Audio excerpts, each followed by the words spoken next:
Good morning. तर आज finally म्हणजे मी रोजच जाणार आहे, पण काल गेले नव्हते ना, तर त्यामुळे मी आज खुश आहे की मी आज ग्राउंडला चालली आहे लवकर उठून. तर आज आम्ही दोरीच्या उड्या केल्या ग्राउंडवर, आणि ही आज का अशी गुंडी बनून आलेली काय माहिती, कारण हिला खूप थंडी वाजत होती असं तिचं म्हणणं होतं. आम्ही मस्त मज्जा करत करत चाललेलो, पण आज मी आणि प्रगती आम्ही लवकरच गेलो ग्राउंडवरनं, कारण आम्हाला आधार कार्ड सेंटरवर जायचं होतं.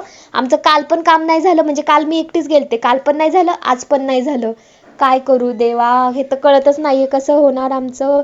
आणि परत मग आम्ही त्याच आमच्या ग्राउंडच्या दिशेने गेलो, आणि तिथं आम्ही कॅब घेतली. मला हिला रोज रोज असं गुंडी बनवून आणायचं नव्हतं, त्यामुळे मी तिला कॅब घेऊन दिली, पण ती मीच घालत होते कारण ती अजून तिच्या गुंडी रूपातनं बाहेर नव्हती आली. मग मी घरात आज ना मला व्हॉइस ओव्हर करायला खूप मज्जा येते.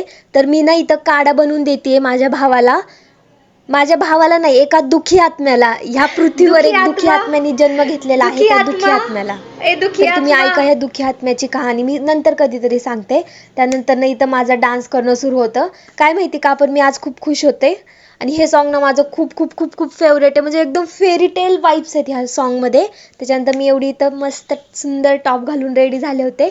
आणि आज मी इन्स्टाला ना कांद्याचा पराठा, म्हणजे कांदा बटाटा पराठा मिक्स रेसिपी म्हणजे बनवलाय. तुम्ही जाऊन बघा प्लीज, चेक करा. आणि त्यानंतर ना एवढा भारी बनला होता ना, खूप खूप मस्त टेस्टी झालता. तुम्ही एकदा ट्राय करा. नुसता आलूचा पराठा जो बनवतो ना आपण, एकदम सिम्पल बनतो तो, म्हणजे तो पण टेस्टीच असतो, पण आपण जेव्हा त्याच्यामध्ये कांदा ॲड करून पराठा बनवतो ना, तेव्हा एकदम भारी लागतो, एकदम टेस्टच त्याची नेक्स्ट लेवल होती. त्यानंतर मी माझा इथं पराठा एन्जॉय केला. आणि आज मला जायचं होतं डी मार्टला, म्हणजे डी मार्टला मला खरं तर बॅग घ्यायला जायचं होतं, ते सकाळच्या गुंडीसाठी.